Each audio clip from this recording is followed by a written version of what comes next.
Ducks fans, are you ready?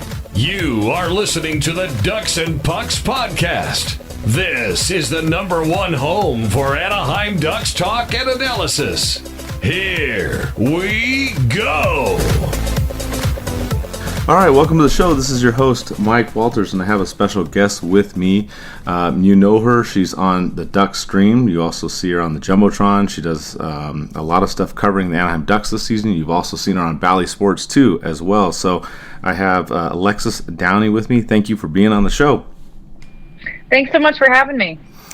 All right, I wanted to kind of get a little bit to know about you, and I know we were just talking that you grew up in Ohio, but you also worked in Chicago for a little bit as well. I kind of wanted to get some food takes before we go into the Ducks. When you worked in Chicago, I know it's a big pizza place, right? So I didn't know if there was. I haven't been there, but are there any places that you would recommend to people to go? Because, they always talk about deep dish pizza and it's Chicago and yada, yada, yada. It's funny you say that. So I feel like the argument of is deep dish good or not that's like a really big argument. A lot of people ask me all the time, do you like deep dish? Do you not? Coming from there. I like it. It's not like my favorite thing though. I feel like you can only have one piece and it's like eating lasagna. But my favorite deep dish, I will say, in Chicago was Lou Malnati's. That's the name of the place. Giordano's is the popular one that like all the tourists go to, but Lou Malnati's is the best for sure. That if I had to recommend one deep dish place, it would be there. And then as far as regular type pizza, because I'm probably more of like a New York style pizza, just like big pieces. The crust is, it's like more of a fluffy crust. It's not too thick, but it's not too thin. There was a place that was not too far from where I lived. It was called, I'm trying to remember now. It wasn't Roots. Happy Camper. Oh my goodness. I almost forget. I feel like I have to look for it now. Happy Camper was in the same ownership company as this pizza place. Oh, Home Slice. That's what it's called. Home Slice in Lincoln Park was my favorite pizza in Chicago. Just like a normal style pizza, but the Home Slice and Lou Malnati's would be my two recommendations. Perfect. And then now if I go there and I don't want pizza and I want something else, like what would you recommend, outside of that? What would be a place that would be like your favorite, to go to place? Ooh, there's just so many good food spots in Chicago. I always followed a bunch of the Instagram accounts. And that's how I found a lot of different restaurants. In Old Town, there's a really good, Old Town is a neighborhood in Chicago. There's a really good Italian restaurant. And it is called, oh my goodness, why am I blanking on everything today? Old Town, what was it called again? Oh, Topo Gigio is the name of it. Topo Gigio, amazing Italian spot in Chicago. So good. It has been there forever. It's like it's not a well-known place because it's not downtown, but like if you live in Chicago, you've definitely been there. Great Italian food. There's a Irish pub that I really like too called Corcoran's. It's also a Michigan State bar, so I'm a little bit partial to that because that is where I went to college. But yeah, those are some spots. There's some really good restaurants in the West Loop too. A lot of like outdoor bars and just good food, honestly, everywhere. What is it called? The Girl and the Goat, I think is the name of it. It's a Asian cuisine place, really good. That's in the West Loop. So just honestly, there's just so many restaurants. And I feel like I tried a lot when I was there, but those would be a couple that I would recommend. No, awesome. I was trying to get food takes, so I haven't been to Chicago yet. So that's why I just ask. I'm like, okay, where's the pizza places? That's always seems to be the big thing, and then whatever else. So that's why I figured we'd kind of ask about those things. And then we talked, so you grew up in Ohio, and then you were in Chicago for a little bit. You also went to Michigan. As far as hockey goes, like what was your team growing up? Because you were in a couple different areas, or did you have multiple teams? Yeah, so originally I was born in Pittsburgh, Pennsylvania. So I lived there for a couple years before we moved to Ohio. And I grew up only about an hour from Pittsburgh. So I grew up a Penguins fan, and I was a Penguins fan, through all the times of winning the cup and everything, up until I got out here to be with the Ducks. They're really the reason that I love hockey. My parents lived in Pittsburgh in the 90s, and they started going to hockey games. And then when I was born, we would go to hockey games. And my town also in Ohio, which is Youngstown, has a junior hockey team in the USHL, the Youngstown Phantoms. So when I was in high school, I went to a lot of their games. And that was really for me when I was like, you know what, this sport is special. I love it. I love the culture. I love the atmosphere of it. I love the fans. This is the sport I want to work in. And so it was really just the Penguins and the Youngstown Phantoms, honestly, that got me really wanting to be working in hockey. It's funny because you mentioned the Penguins, and a lot of people know me being a lifetime Ducks fan, but I'm a little bit older, and when I grew up in the 80s, there were no Anaheim Ducks. So as a kid, I liked the Penguins because I like their logo, right? Being a kid, that was one thing. And then of course there were some players like Jaromir Jagr and Mario Lemieux. They might have been playing there and did some good things for a couple years. So it's funny you mentioned the Penguins because that was my team initially, because we didn't have the Ducks, and then obviously the Ducks came in the league in '93, and then of course the Ducks have been my team now, but the Penguins are still always like my other team. So I always laugh when they play each other, because then people are like, well, who are you going to root for? And then I went to the Winter Classic. I hadn't done that, so the Penguins did lose to Boston, sadly, but I was rooting for the Penguins, so I'm with you. That was my team. My parents actually went to the Ducks and Penguins game in Pittsburgh when they were there. Nice. I mean, it's fun. I do get torn when they play each other. I mean, it's only twice a year, but I still stick with the Ducks. That's my team. But it's interesting that was your team growing up too. So we kind of have that in common as well. When you went to school and all that, I think was your background in journalism? Was that kind of what you wanted to do, sports and whatnot? Yeah, so actually I always knew I wanted to go into broadcasting, even since I was in like my younger years. I remember sitting on my couch and watching NHL Network, and I remember watching Catherine Tappan.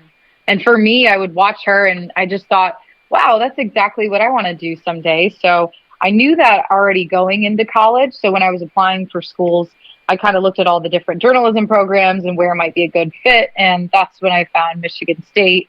And I studied journalism there. My minor was sports journalism. And while I was at Michigan State, I actually worked in the hockey office for 4 years, all of the time I was there. And I worked with the coaching staff and kind of like as an office assistant type role, where I helped with some recruiting videos and just some office things. And on game days, if I wasn't covering the game, I would help out a little bit with anything that they might have needed too. So yeah, my background is in journalism. I love Michigan State. I'm such a big Spartan, love my college. I think that all of the things that I did while I was there really set me up nicely after I graduated. And I just got a lot of different experiences in journalism and in communications and PR and TV and all the different areas. And it was a really, really fun time.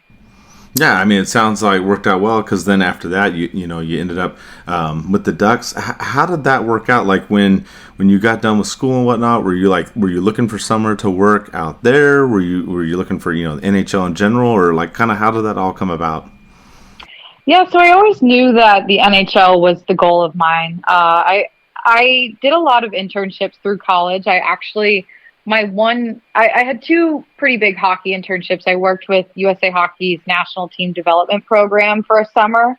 And then I also worked in DC the summer that the Capitals won the Stanley Cup. So that was my first real professional sports experience. And of course, it was a lot of hockey focus that summer with the Capitals winning the Cup. So I knew that NHL was it for me. I was open to going, really to most teams when I graduated. I was just looking for an opportunity, whether it was at the NHL level or at the AHL level, ECHL, junior level, whatever it might have been. I just knew I wanted to be in broadcasting and eventually hockey if it wasn't hockey when I got out of college. And it didn't end up happening that I worked directly in hockey. I was with a sports network called Stadium in Chicago previously before I joined the Ducks. And that was a lot of NBA coverage, college basketball, college football, kind of a very broad topic. Or pool of sports rather. And, but when I got there, they really didn't cover the NHL. And I pitched to them an idea to do a digital NHL show covering the whole league.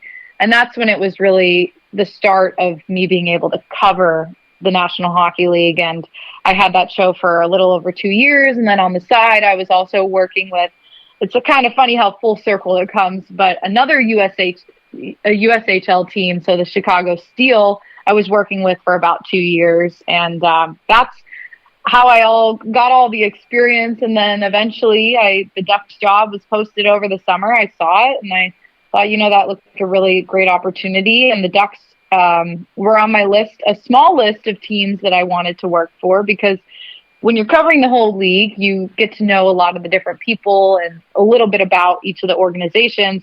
And I had always heard just really great things about the Ducks and the people that work here and living in Southern California. So they definitely were on my list, and it kind of all just fell into place last summer. Now, before you had applied for the Ducks, had you ever been to California? Have you ever, come out here and seen like how the state is or anything like that? Yeah, so I had been to California 3 times prior. One was a family vacation, and then the other 2 times I was up in San Francisco and then San Diego for Michigan State football bowl games when I was in college. But I hadn't really spent any time in Orange County, only just a short, I think it was like 2 nights my family spent down here. We went to an Angels game, and that was like at least 10 years ago. It was a long time ago. So I really didn't know much about the area, but a little bit about California.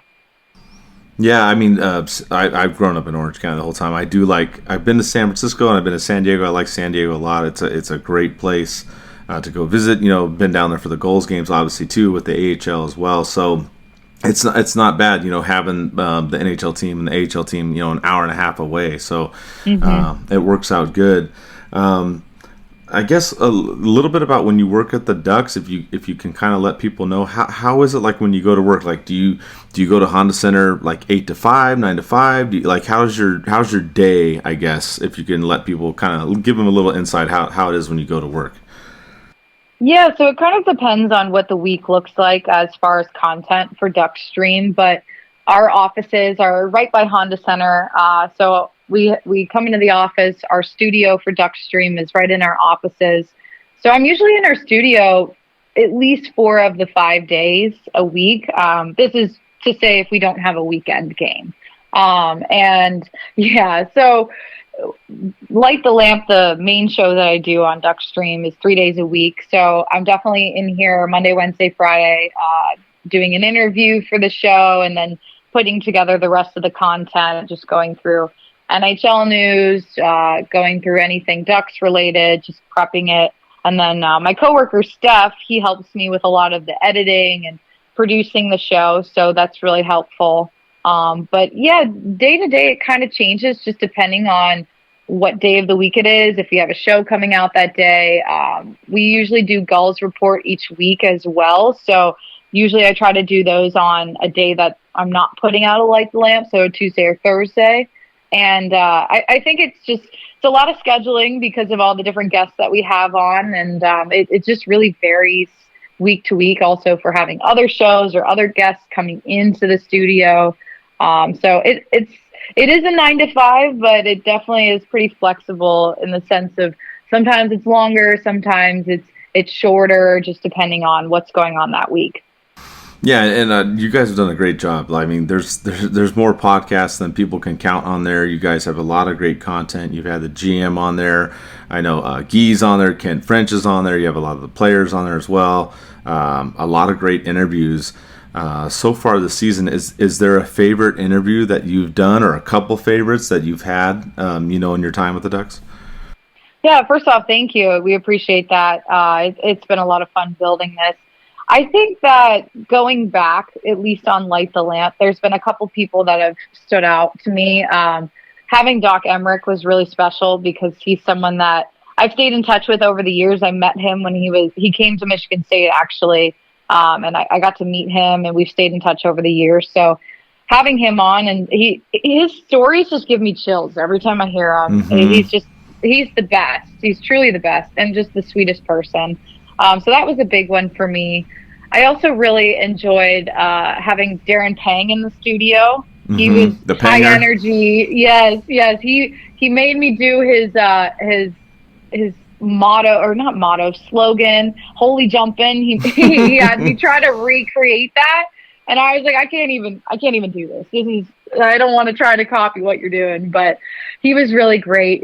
He came when we had when TNT was here, so came in the studio. That's another one that I really enjoyed. I mean, honestly, it's great to learn the stories of all these different people around the NHL. I mean, that's the one thing I really enjoy about the Light the Lamp aspect. Part of it is just telling more about these people, because I mean, you follow their work, you understand if they're working for a team or what kind of coverage they have, but a lot of times you don't get to know much about them unless they're vocal on Twitter or things like that. So I think that aspect of it, and diving into stories of these people's lives, is one of the things that I really enjoy about it.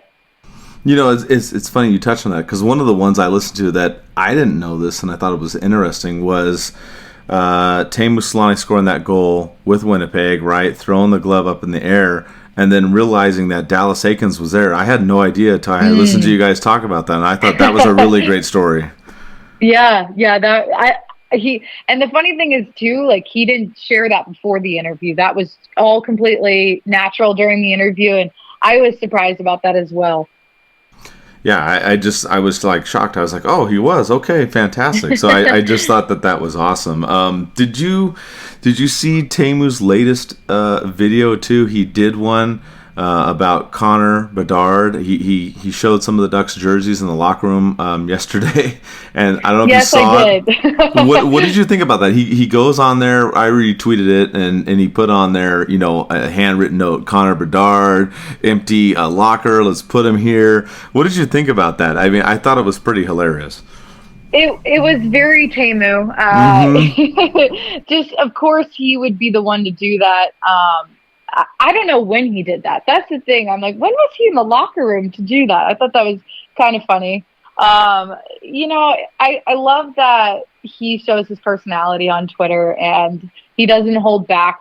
It's just it's who he is. So I thought that was kind of funny too. But it's just adding to the conversation of where Bedard could end up. And obviously he wants him here in Anaheim. I know a lot of people do. So it was funny to see that, and I know it got a lot of traction on Twitter. Yeah, I mean, what do you think? I mean, this is kind of the big thing now with the Ducks, following the team and everything. This like team tank, team don't tank. It's like, hey, if we lose, it's okay. There's other people are like, no, we want to win. Like, what do you think about that? It just seems like it's one or the other with a lot of the fans. Yeah, I mean, I think it's a tough time right now with the team this season. Obviously, we knew going into the season that this is a rebuild and they're looking towards the future. And, Pat Verbeek hasn't hid that at all. But I think we're at a point now in the season where we are starting to look towards the future. And I know that we've got a lot of young prospects that we can be excited about. And it's not really, as far as the whole tank theory and not, I don't think that it necessarily it is a real thing in the sense of the guys are still going out every night. They're giving their all. I have never stepped in the locker room this season and knowing or thinking that, okay, they gave up that game. Okay, they just didn't care, because I haven't seen that. And I know Dallas has been very vocal that these guys, they come in and they work hard.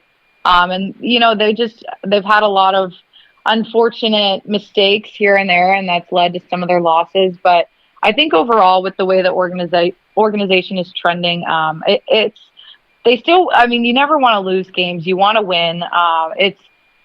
You want to be positioned well in the future, and I think that we do have a great prospect pool to look forward to and a lot of young stars. So as we get closer to the draft, I'm sure that'll be a really hot topic to see where the Ducks are at and the standings and everything. But I think it's sort of a fan theory, and it's like a continuous thing in the sense of this is a thing happening with a lot of other teams too. So it's hard to say, but I don't see it being like a true that's what actually was happening. So. Yeah, because a lot of people are like, oh, okay, let's look at Columbus, let's look at Chicago, let's look at the Ducks, we're in the bottom three, let's fight it out. And I always laugh because I see all the comments and everything like that. But I think my thing looking at this team is you have McTavish, you have Terry, you have Zegras, who's now leading the team in points. It was Terry for a while. And you have that core going forward. So when I look at this season, I'm going to be honest, I'm not as concerned about wins and losses as much this season, but what I like to see is the experimentation of trying to get things going. Like in the power play, they switched things up. They got McTavish on there. They switched Zegras and McTavish on the wings. Those things like that, mixing up the line combinations. To me, I think a lot of, because now we're over halfway through the season. Let's be honest, we know we're not going to be this contending team, which, like you talked about, we didn't have that thought really at the beginning of the season. We knew, the good thing about the Ducks team and management, there's upfront with the fans. Hey, we're in a rebuild season, so it wasn't a surprise. That was something in the past that was difficult to admit. And that's what I do like about Ducks management. But I think for me, the key in this second half of the season is, yes, if we're in those top picks, this draft is going to be pretty good from everything that we've seen that's been projected. But I'm really big on the Ducks setting up themselves for next season, getting this first power play unit ironed out and getting these lines kind of ironed out. So I don't know if that's kind of something how you see it too, but that's kind of what I look at. And I look at how Dallas Eakins has been doing that. And I think there's a little bit of experimentation that's going to happen in the second half of the season, and that's okay, because I'd rather try to figure out what works and what doesn't before we do go into next year. Yeah, no, I think you're exactly right with that, and it's actually something that Dallas has noted. The reason the lines are being changed up is to see what kind of scoring they can get from these different combinations and try to create more scoring in the 5-on-5. And I think that this is the time to experiment for sure, to see how the guys react to it. And one of the things that I've really been impressed with, just Mason McTavish this season, we didn't necessarily have an expectation for him this year. You can't. He's in his rookie year. He's going up against the whole NHL and just feeling out the experience of it. But he's just been very composed in this last 2 months or so. And I think that the fact that we're seeing this out of him and how comfortable he's getting on the ice already, it's a great thing to be excited about. And I'm looking forward to seeing, you're right, how this group of guys evolves in, the coming year. And I think the off season will certainly be a big, important part of that too. Do you see, we do have the trade deadline coming up. Obviously, some names are thrown around there. Do you see, Klingberg's kind of the big one, right? A lot of people talk about that. But, anything that you see coming up in the deadline, you see anything major like Verbeek maybe trying to stack up picks or try to get some other prospects? Any idea what you think maybe the Ducks will do? The trade deadline's not too far away. Yeah, it's coming up. Honestly, I'm not sure, but I think that they will be active. It certainly makes sense for them to be active. But yeah, coming into the season, we knew Klingberg was on this 1-year deal trying to prove himself coming out of Dallas. And I certainly see the value in the trade deadline for the Ducks to make some acquisitions in draft picks and things like that, and move around, with the salary cap and whatnot. But I think it could be a busy time for the Ducks, but it really is hard to say right now. Yeah, definitely. I know. I think they'll be a little bit active just because a lot of teams are up against the cap, and obviously we have a lot more room. So I just think that that's something to for us to kind of look at. I mean, who knows? We'll see how it pans out, but we definitely could be like Del Zotto, like another 3-way trade or something like that, or we could broker another team. So I'm really curious. I don't think it's gonna be as crazy as last year. We had Manson, Lindholm. Delorier, all those kind of moves that they did. I don't, and Raquel as well, obviously, because now he's on our other team that we like, the Penguins, of course. So I am excited to see that and the off season. As far as for you, I think am I correct? I think this game coming up against the Coyotes. Are you going to be down on the ice? Is that something I saw? Yes, yeah, I'm really excited, to be honest. I'm going to be in between the benches on the Ducks stream call, joining Steve Carroll and Dan Wood and Josh Brewster as a part of that, kind of in an analyst reporter role. My first time in between the benches for an NHL game, actually. I think in a hockey game in general, I've never been in between the benches, but very excited. I know some of the guys on the team know about it too, so they'll be on the lookout. Make sure they don't send any pucks my way.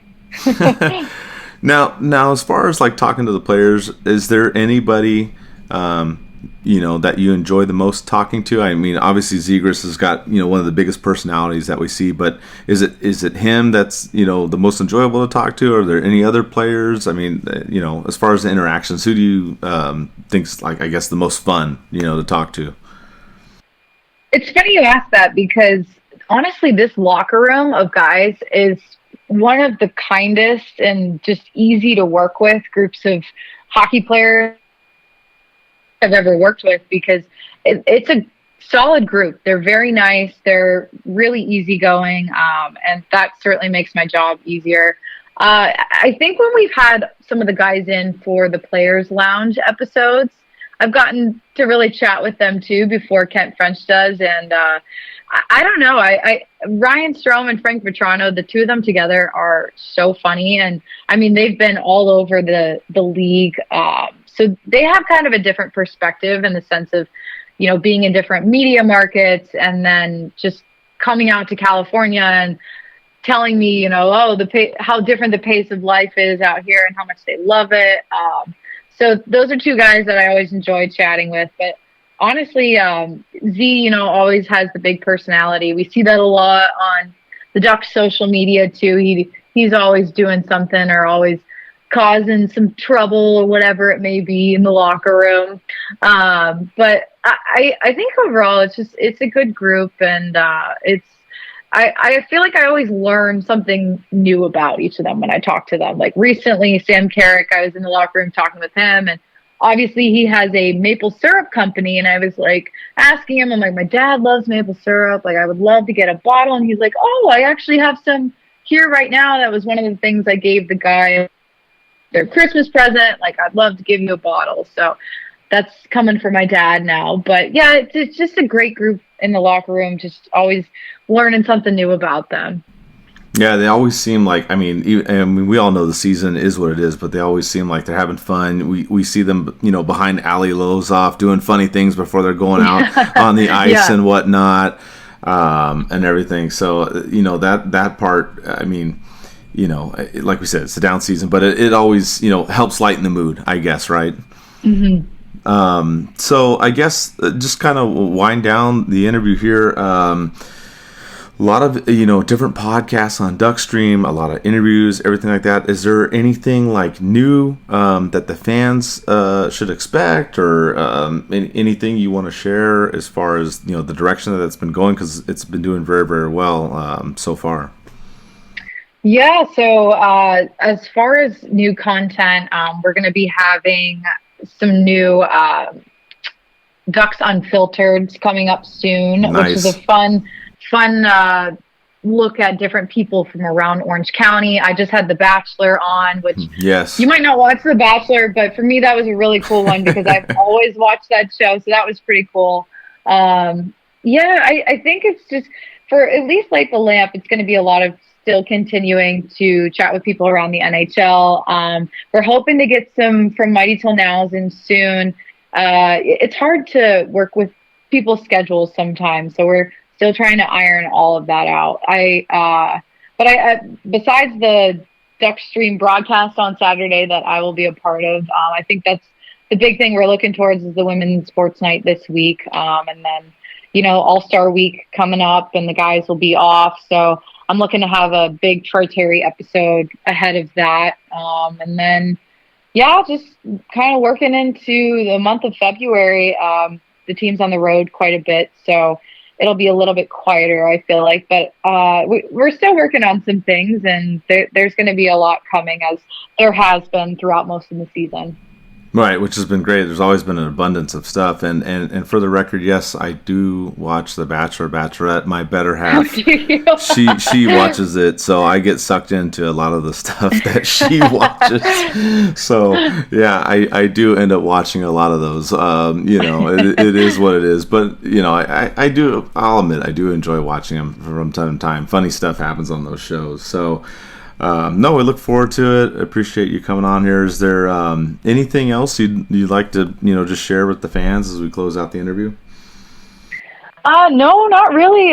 Thank you for having me on. I mean, we're still going to keep plugging away with DuckStream. Always looking for anything from the fans. Even if you have any suggestions, always feel free to tweet at us. We'd love to hear from you guys too. So that, I guess, would be the one thing too. I'd love to hear from you guys if you have any suggestions or any people that you definitely want to hear from on DuckStream for any of the shows. Perfect. Thank you again for coming on the show, and appreciate everything you've been doing. Thank you so much. Thanks, Alexis, for coming on the show. And just to remind you that this is the Old City Sports Network podcast. Look in the description box for all our sponsors, and let's go Ducks.